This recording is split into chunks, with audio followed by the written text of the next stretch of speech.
گاؤں کالاپور اپنی پر اسرار خاموشی کے لیے مشہور تھا۔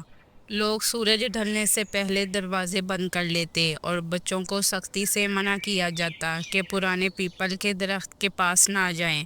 اس درخت کے نیچے ایک پرانا کنواں تھا جسے لانتی کنواں کہا جاتا تھا۔ لڑکی کا نام عروہ تھا، معصوم، خاموش اور ہمیشہ کتابوں میں کھوئے رہنے والی لڑکی۔ ایک دن وہ اپنی بکریوں کو ڈھونڈتے ہوئے اس منحوس کنویں تک جا پہنچی۔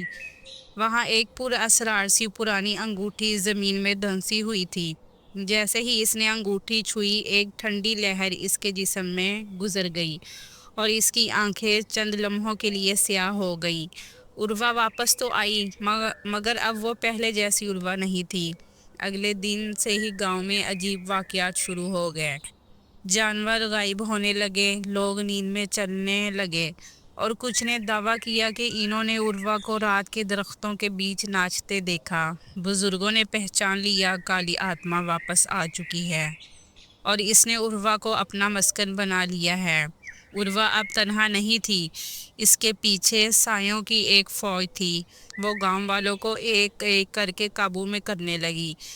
پہلے بچے، پھر عورتیں اور پھر مرد، سب اس کے قدموں میں جھک گئے۔ جو مخالفت کرتا وہ یا تو پاگل ہو جاتا یا ہمیشہ کے لیے غائب ہو جاتا۔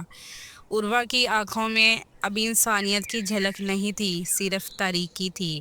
ایک رات گاؤں کے واحد مولوی نے اذان دینے کی کوشش کی، مگر مائک سے صرف ایک ہنسی سنائی دی، عروہ کی۔ گاؤں اب اس کا قلعہ بن چکا تھا۔ لوگ اس کی پوجا کرتے، اس کے حکم پر عمل کرتے، اور ہر رات اس کی کہا جاتا ہے جو بھی کالاپور کے کنویں کے پاس جائے گا، عروہ اسے آ کر لے جائے گی اور پھر وہ کبھی واپس نہیں آئے گا۔ مزید اس طرح کی ویڈیوز کے لیے ہمارے چینل کو لائک اور سبسکرائب کریں۔ Thanks for watching.